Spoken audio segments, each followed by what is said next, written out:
दोस्तों नमस्कार। दिल्ली में 12 सीट सुरक्षित है शेड्यूल कास्ट के लिए, यानी दलित की राजनीति इन 12 सीटों पर हर राजनीतिक दल के जरिए खुलकर दिखाई देगी। दिल्ली में तकरीबन 30 सीटें हैं जहां पर दलितों का राजनीतिक प्रभाव जीत हार को तय कर सकता है। दिल्ली में तकरीबन 8 सीटें ऐसी हैं जहां पर मुस्लिम समुदाय यानी माइनॉरिटीज मायने रखते हैं, और दिल्ली के भीतर मिडिल क्लास को लेकर लगभग 25 सीटें ऐसी हैं जो सीधे तौर पर प्रभावित इस रूप में करती हैं कि अगर एकमुश्त मिडिल क्लास का वोट किसी एक पॉलिटिकल पार्टी के पक्ष में पड़ जाए तो उसकी जीत तय है। और इन सब के ठीक समानांतर दिल्ली के भीतर 18 सीटें सीधे तौर पर झुग्गी झोपड़ियों से जुड़ी हुई। तो इस अलग अलग खाके में अलग अलग समुदायों को लेकर दिल्ली के भीतर चुनाव को लेकर अगर आप ये चिंतन मनन करने बैठ गए कि दरअसल कहां पर किस जाति समुदाय के साथ दिल्ली में कौन सा वोट बैंक किस पॉलिटिकल पार्टी के पक्ष में हो सकता है, तो शायद आप दिल्ली के चुनाव को समझ नहीं पाएंगे। और दिल्ली के चुनाव को समझने के लिए शायद इस देश की उस राजनीतिक स्थितियों को समझना ही होगा, या आपको दो चार होना ही होगा जहां पर आप समझ पाएं कि दिल्ली के चुनाव परिणाम भारत की राष्ट्रीय सियासत को हिला सकते हैं। क्योंकि दिल्ली चुनाव का प्रभाव या उसका असर सिर्फ अरविंद केजरीवाल पर नहीं पड़ेगा, दिल्ली चुनाव का असर इंडिया गठबंधन पर भी पड़ेगा। इंडिया गठबंधन में शामिल उन नेताओं की राजनीति पर भी पड़ेगा जो इस वक्त अरविंद केजरीवाल के पीछे खड़े हैं लेकिन कांग्रेस से दूरी बना रहे हैं। दिल्ली चुनाव का असर कांग्रेस या कहें उससे हटकर राहुल गांधी की उस राजनीतिक सोच पर भी पड़ेगा जहां पर वो मानकर चलते हैं कि शायद अब इलेक्ट्रल तरीके से यानी चुनावी तौर पर बीजेपी को हराना नामुमकिन है। तो क्यों नहीं पॉलिटिक्स फॉर चेंज किया जाए, यानी पॉलिटिक्स फॉर सत्ता नहीं, पॉलिटिक्स फॉर चेंज किया जाए। और इस रास्ते वो लगातार निकल चुके हैं। और आज भी जिन लोगों के बीच जिन बातों का वो जिक्र कर रहे थे उससे एक अंदेशा बहुत साफ था, वो मान चुके हैं कि दरअसल चुनावी राजनीति में बीजेपी को हराना इसलिए मुश्किल है क्योंकि बीजेपी ने चुनावी जीत के लिए सारे हथियार अपने पास रखे हैं। तो जब तक जनता की उस सोच में परिवर्तन होगा नहीं जहां पॉलिटिक्स फॉर चेंज हो, तब तक आप इस चुनाव में सिवाय इसके औपचारिकता निभाने के कुछ भी नहीं कर सकते। इसका दूसरा रूप हो सकता है अरविंद केजरीवाल के जरिए इलेक्शन कमीशन को सीधे तौर पर निशाने पर लेना और यह कहना कि दरअसल इलेक्शन कमीशन तो अब उसे चुनाव लड़ लेना चाहिए, और वह खास तौर से मुख्य चुनाव आयुक्त राजीव कुमार की तरफ जब उंगली उठाकर कहते हैं कि दरअसल ये राजनीति कर रहे हैं और विधानसभा की एक सीट पर यह भी चुनाव लड़ लें, तो यह भी एक संकेत देता है क्या वाकई चुनाव में बीजेपी की जीत हार बीजेपी ही तय करती है, और क्या वाकई दिल्ली का चुनाव इतना महत्वपूर्ण हो चुका है जो आने वाले वक्त में इस देश की राजनीति को नए तरीके से परिभाषित करने लगेगा। और इसके बाद इस देश में सत्ता और विपक्ष की राजनीति भी नई नई धाराओं में दिखाई देगी। और जो इंडिया गठबंधन के आसरे एक चादर नजर आती थी कि देखिए विपक्ष एकजुट है, ये सब कुछ दिखावा था, और दिखावे की स्थिति में अब इस चादर को हटा लेने का वक्त आ गया है। इस सिलसिले की शुरुआत कहां से की जाए?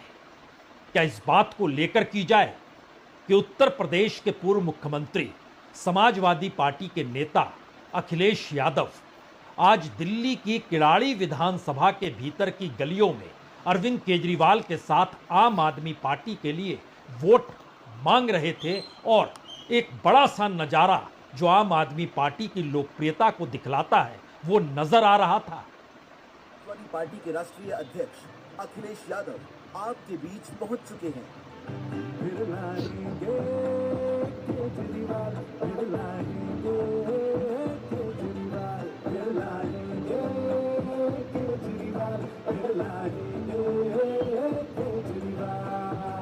आपके लोकप्रिय नेता अरविंद केजरीवाल और समाजवादी पार्टी के राष्ट्रीय अध्यक्ष अखिलेश यादव आपके बीच पहुंच चुके हैं।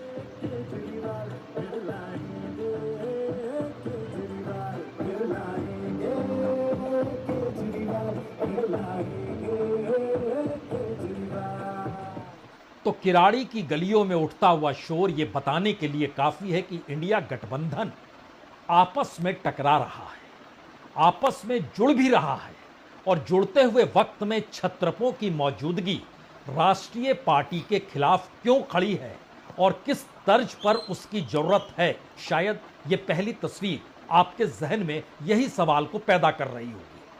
तो जरा एक क्षण के लिए सोचिए, आज अखिलेश यादव हैं, कल शत्रुघ्न सिन्हा होंगे। शत्रुघ्न सिन्हा जो कि जंगपुरा जाएंगे जहां पर मनीष सिसोदिया की कॉन्स्टिट्यूंसी है, कालका जी जाएंगे जहां पर इस वक्त के मुख्यमंत्री आतिशी की कॉन्स्टिट्यूंसी है, और नई दिल्ली जाएंगे जहां पर केजरीवाल चुनाव लड़ रहे हैं।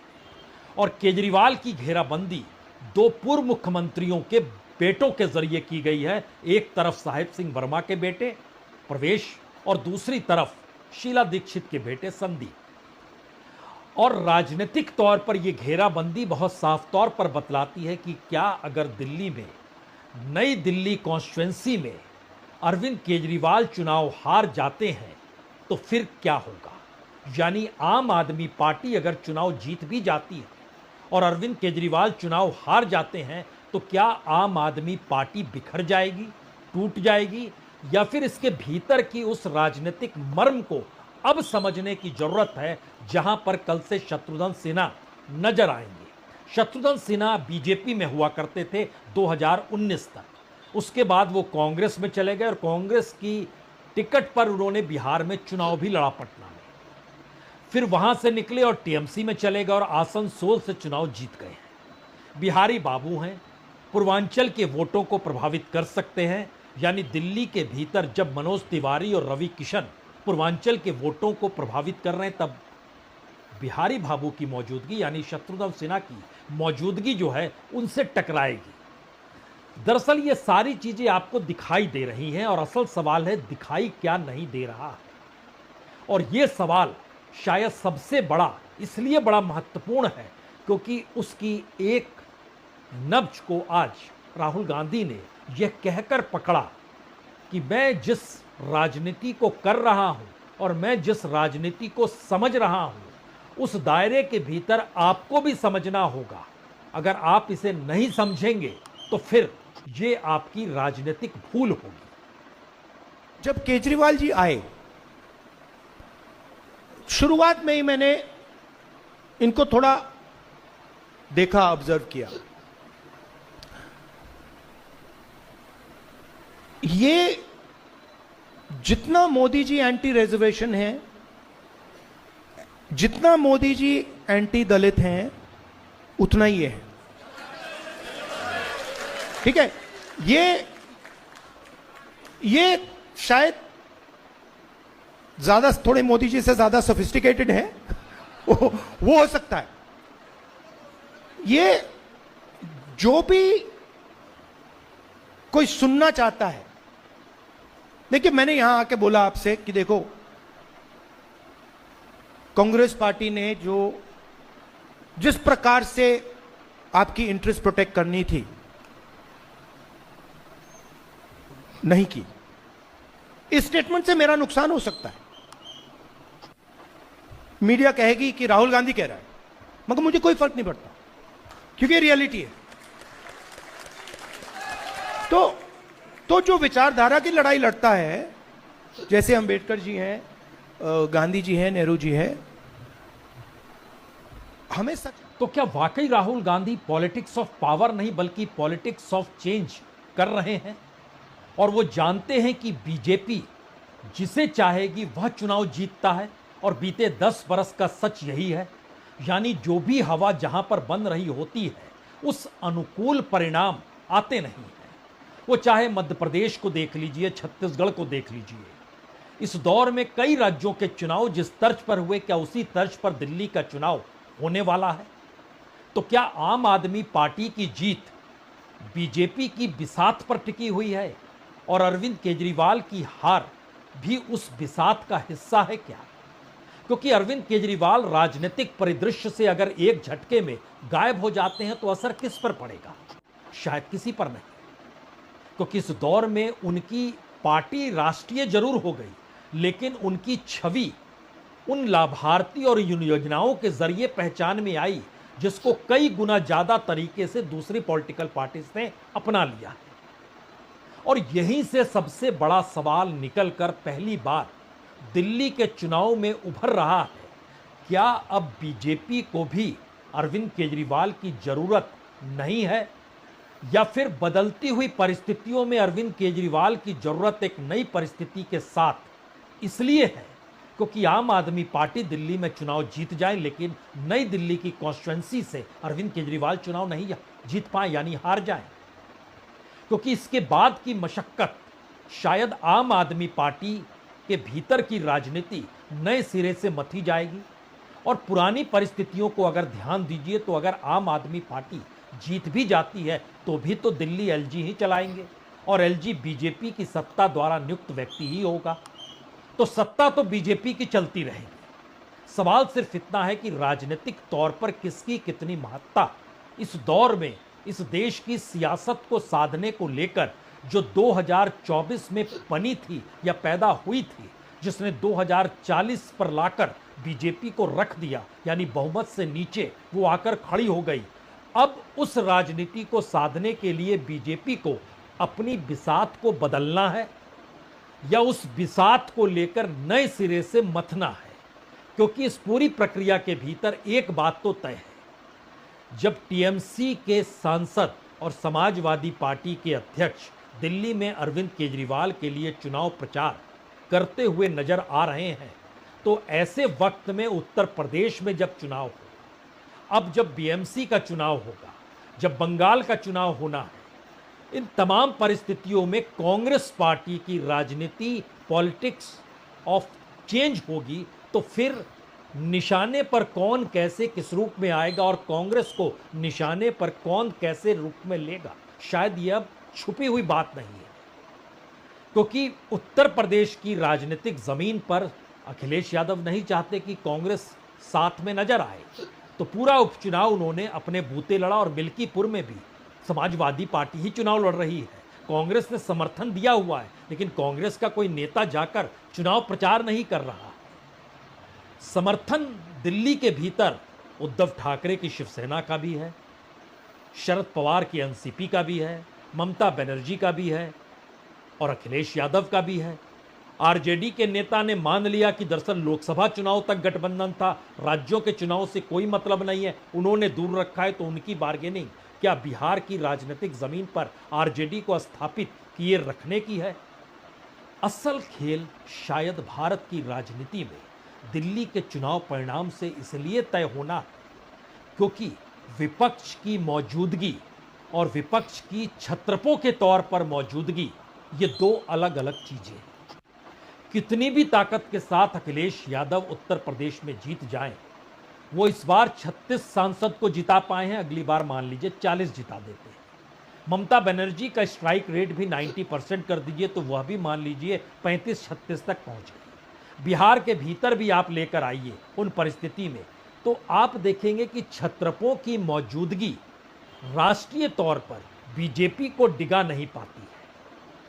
और अगर कांग्रेस और पूरा इंडिया गठबंधन एक साथ रहता है तो फिर लोकसभा चुनाव में एक नेचुरल तरीके से उत्तर प्रदेश के भीतर जो चुनाव हुए, क्योंकि उसमें टकरा रहे थे योगी आदित्यनाथ और दिल्ली की सत्ता जो मोदी और अमित शाह की सत्ता है, तो वहां पर एक नेचुरल परिणाम आया जिसमें बीजेपी की नींव हिल गई। दिल्ली चुनाव उसका एक दूसरा अक्स है और उस दायरे में अगर आप वोटिंग पैटर्न के साथ अब कॉन्स्टिट्यूएंसी वाइज चलने लगेंगे तो आप ये कह नहीं पाएंगे कि आम आदमी पार्टी चुनाव हार रही है, लेकिन आप ये जरूर कह पाएंगे कि नई दिल्ली में अरविंद केजरीवाल का जीतना मुश्किल हो चला है। तो इसके हर सिलसिले को पकड़ने के लिए एक क्षण के लिए ये तस्वीर देखिए। ये तस्वीर उस भीड़ की तस्वीर है जो आज दिल्ली के भीतर रोड शो में नजर आ रही थी अखिलेश यादव और केजरीवाल को साथ लेकर। इस बार आप पार्टी ने मन बना लिया है कि भारतीय जनता पार्टी को पटकनी देने जा रहे हैं। आप लोग मिल करके भारतीय जनता पार्टी का सफाया करिए। एक एक वोट चुनाव चिन्ह झाड़ू के पक्ष में डालिए और आपका वोट खराब नहीं होना चाहिए। बीजेपी को हराने के लिए एक एक वोट आप आम आदमी पार्टी के चुनाव चिन्ह पे पड़ना चाहिए। असल में ये वो तस्वीर है जिसको लेकर राहुल गांधी निशाना साधते हैं, यानी कांग्रेस की राह अलग है, इंडिया गठबंधन के भीतर दूसरे नेताओं की राह अलग है, और यहीं पर दिल्ली की जनता को या कहें इस देश के भीतर की सियासत को समझने की जरूरत इसलिए है क्योंकि केजरीवाल कॉन्फ्लिक्टिंग आइडियोलॉजी के आश्रय चलते हैं। यहां पर चेहरा मायने रखता है लेकिन कॉन्सेप्ट महत्व नहीं देता है। बाबा साहब अंबेडकर की सोच मायने नहीं रखती है, तस्वीर मायने रखती है। इस दौर में भगत सिंह और महात्मा गांधी चेहरे के तौर पर मौजूद नजर आएंगे लेकिन उनकी अपनी आइडियोलॉजी थिंकिंग ये नजर नहीं आएगा। तो राजनीतिक तौर पर क्या वाकई जिस राजनीति के पथ पर इससे पहले कांग्रेस चलती रही, छत्रपों की राजनीति ने उस पूरी राजनीति को हड़प लिया और अब पहली बार सवाल यह निकल कर आया है कि कांग्रेस अगर चेंज की बात करना चाहती है और अगर इलेक्ट्रल पॉलिटिक्स में चुनाव जीतने के लिए अरविंद केजरीवाल और ममता बनर्जी और अखिलेश यादव ये अपनी राजनीति को साधते हैं तो इसका मतलब है तीन धाराएं तो इस देश में राजनीतिक तौर पर मौजूद है, लेकिन सिद्धांतों की और विचारधारा की लड़ाई जिसका जिक्र बार बार राहुल गांधी कहते हैं कि कांग्रेस और बीजेपी में है, बाकी पॉलिटिकल पार्टीज कोई विचारधारा के साथ चल रही है, ऐसा बिल्कुल नहीं है। तब दिल्ली के भीतर की हर कॉन्स्टिट्यूएंसी को आपको परखना होगा और उसमें दोबारा लौटिए जिसका हमने आपसे शुरू में जिक्र किया। 12 सीटें दिल्ली की शेड्यूल कास्ट के लिए आरक्षित हैं। अगर उसका इतिहास देखिएगा तो शुरू में ये 13 हुआ करती थी परिसीमन से पहले, यानी परिसीमन 2008 में हुआ तो 12 हो गई, उससे पहले 13 हुआ करती थी। और जो भी दलितों के जरिए वोट बैंक को हासिल कर पाया उसकी सत्ता दिल्ली में बनी। 1993 में बीजेपी 13 में से 8 सीट ले गई थी, 98 में कांग्रेस 12 सीट ले गई, 2003 में कांग्रेस 10 सीट ले गई, 2008 में कांग्रेस 12 सीट ले गई, 12 की 12 ले गई, और 2013 में आम आदमी पार्टी केजरीवाल पहली बार मुख्यमंत्री बने क्योंकि 12 में से 9 सीट आम आदमी पार्टी जीती थी, और 2015 और 2020 में सभी सीटें आम आदमी पार्टी जीत गई। अब सवाल यह है कि जो 12 सीटें हैं उसमें करोलबाग की सीट भी है, बवाना भी है, मादीपुर, पटेल नगर, अंबेडकर नगर, देवली, त्रिलोकपुरी, कोंडली, सीमापुर, गोकुलपुर, सुल्तानपुर, मंगोलपुरी, करोलबाग, ये सारी सीटें आती हैं जो सुरक्षित सीटें। लेकिन इससे हटकर भी 18 सीटें जहां पर दलित वोट बैंक एक मायने रखता है, उसमें राजेंद्र नगर है, शहादरा है, तुगलकाबाद है, चांदनी चौक है, आदर्श नगर है, विजवासन है, मटिया महल है, बल्ली मरान है, नरेला है। और ध्यान दीजिए दिल्ली के भीतर जो अपने अपने कैंडिडेट खड़े किए हैं, बीजेपी ने 12 के अलावे 2 और कैंडिडेट को खड़ा किया है दलितों को लेकर, मटिया महल और बल्ली मरान से। कांग्रेस ने 12 के अलावे नरेला से भी खड़ा किया और आम आदमी पार्टी ने इन्हीं 12 सीटों पर खड़ा किया है अपने उम्मीदवारों को लेकर। सवाल यह है कि बीजेपी, कांग्रेस या आम आदमी पार्टी, दिल्ली के भीतर कोई दलित नेता इतना बड़ा नहीं है जो राजनीतिक तौर पर पूरी पार्टी को लाभ दिला सके। और इसका असर यह है कि दरअसल दलित इस दौर में बटा हुआ राहुल गांधी इसी नब्ज को लगातार पकड़ रहे हैं। वो चाहे महू जाना हो दिल्ली चुनाव के बीच में और बाबा साहब अंबेडकर के जन्म स्थान पर पहुंचकर भागीदारी का सवाल खड़ा करना, तो ध्यान दीजिए योजनाएं हर किसी के पास है लेकिन स्थायी समाधान दलितों को लेकर किसी के पास नहीं है। और राहुल गांधी अगर उस राजनीति को साधना ये कहकर चाह रहे हैं कि आपको तत्काल के फायदों को खारिज करना होगा और अस्थायी समाधान खोजने के लिए हमारे साथ आना होगा, क्योंकि हम जाति जनगणना के साथ उसी की भागीदारी, उसी जनगणना के हिसाब से सिस्टम में चाहते हैं। तो क्या वाकई इस बार इन 30 सीटों पर जो 12 शेड्यूल कास्ट की सीट है आरक्षित और बाकी 18 सीटें जो प्रभावित हो रही है, वहां की राजनीति आपको डामाडोल नजर आएगी? ये पहला सवाल है। दूसरा सवाल, दिल्ली के भीतर तकरीबन 600 झुग्गी झोपड़ी है, 1700 कच्ची कॉलोनी है। इन जगहों पर सबसे ज्यादा जनसंख्या जो है वो दलितों की ही है, और इन जगहों पर अरविंद केजरीवाल की जो बिजली पानी की सुविधाएं हैं, या फिर जिसका जिक्र वो करते हैं मोहल्ला क्लिनिक के नाम पर, या फिर जो स्कूलों का जिक्र होता है, उसका सबसे ज्यादा लाभ इन्हें ही मिला है। फिर वही सवाल आकर खड़ा हो गया, एक तरफ कांग्रेस अस्थाई समाधान का जिक्र कर रही है, दूसरी तरफ अरविंद केजरीवाल उस राजनीति का जिक्र कर रहे हैं जिसके जरिए उनको तुरंत वोट मिल जाए। अब यहां पर बीजेपी की एंट्री होती है, और बीजेपी की एंट्री बीते 10-11 वर्षों से इस देश की राजनीति में, जिस राज्य में उसने जैसा चाहा वैसा परिणाम आया, जिस राज्य के भीतर परिणाम नहीं आया तो पार्टी तोड़ दी गई और उसके बाद सत्ता में आ गई। ये कोई छुपी हुई बात नहीं है, लेकिन ये सवाल बार बार उठकर आता है, क्या वाकई दिल्ली के भीतर आम आदमी पार्टी की जीत उस बीजेपी पर भारी है, जो बीजेपी देश भर में डबल इंजन का जिक्र करते हुए चुनाव जीतती है, लेकिन दिल्ली में आकर वो हार जाती है? तो क्या इस हारने की उम्र अब पूरी हो गई है, या फिर आम आदमी पार्टी को जिताकर, या आम आदमी पार्टी जीत जाए उस हवा के विपरीत होकर जो हवा बहती हुई दिल्ली में दिखाई बीजेपी के जरिए दे रही है, उससे हटकर क्या आने वाले वक्त की उस राजनीति को साधना है, जिस राजनीति में शायद